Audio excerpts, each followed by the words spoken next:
হবে, সেই গাছের কাছে যেন আমার আদম না যায়।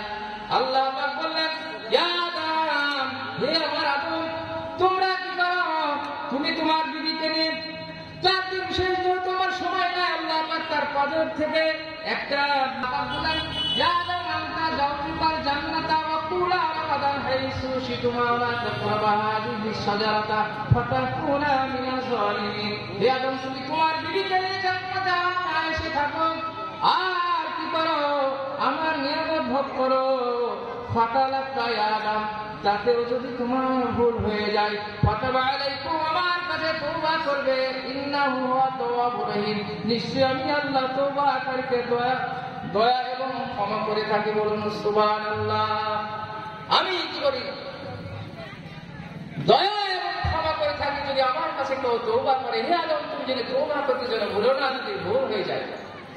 পৃথিবীর মানুষ হাজার অন্যায় করলে সে যখন তার ভুল